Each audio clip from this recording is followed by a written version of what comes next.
They made a box that doesn't close again, but here we go. First look at the Osmo Action.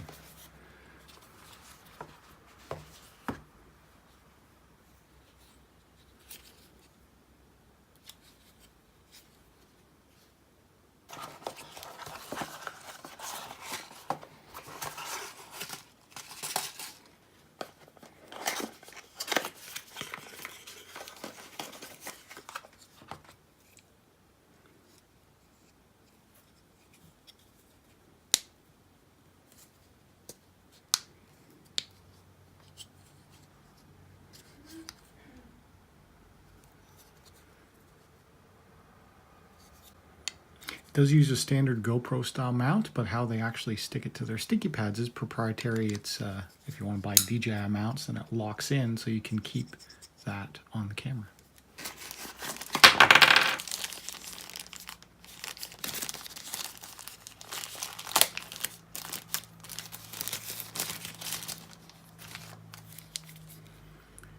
USB-A to USB-C. Thumb screw for your mount. Actually, it has a nicer handle on the screw. Gives you more leverage, and you get a flat mount. And the battery comes in a case. It also comes with a micro SD card holder, but no micro SD memory. And the battery itself has the door on it from the actual camera. So this is the weather seal around it. And the battery is, I believe it's bigger than a GoPro. The battery is 1300 milliamp hours. Yeah, a GoPro one is around 1000. For more information, you get a book.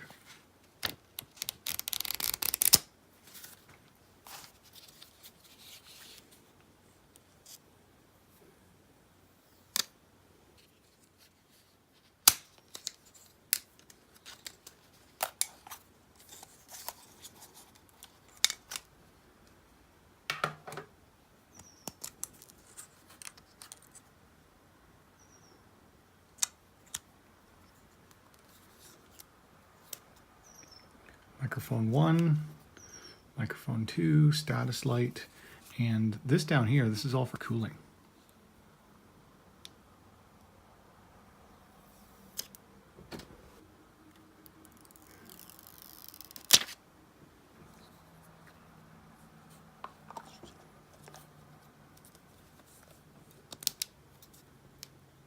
Make sure that there's no orange showing. That tells you that the battery is secure. Now we can power it on for the first time.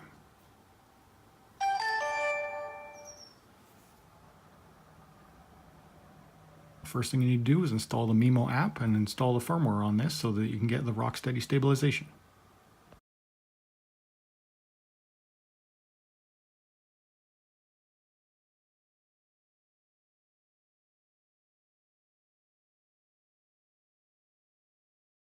The initial firmware upgrade is complete, and I have the camera booted up now where it's in version 1.02 firmware now. So when you swipe up from the top, the EIS change to RockSteady is the change, as well as I was just fooling around with the other settings too. There's a couple things that are interesting.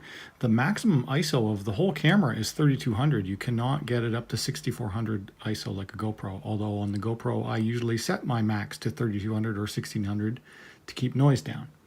In manual mode, you do have a minimum and a maximum ISO, but you can only set the minimum, and you can set your shutter speed. These ones are grayed out for some reason in camera mode.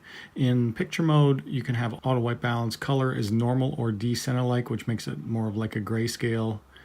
De-warp, the cool thing about the DJI Osmo Action is that you can de-warp in any resolution, including the highest 4K 60. In format, you can either save it as MOV or MP4. The interesting thing, it doesn't do HEVC or video codec. So if you're recording at 4K 60, the file sizes may be humongous if it's not using HEVC.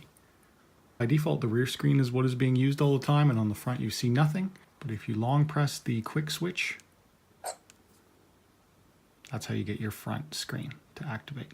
Or you can double tap 2 fingers on the back.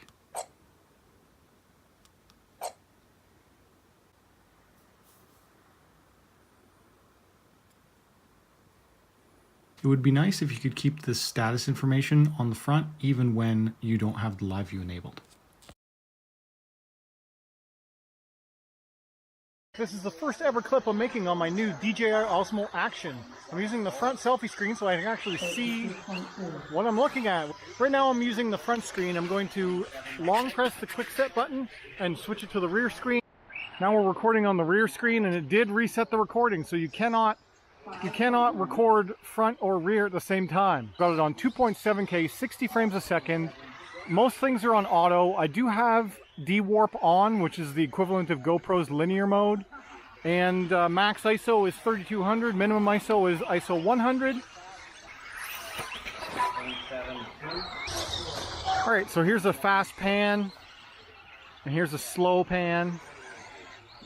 And I want to see if it experiences any of the jitters. And I'm just handhelding this Osmo Action.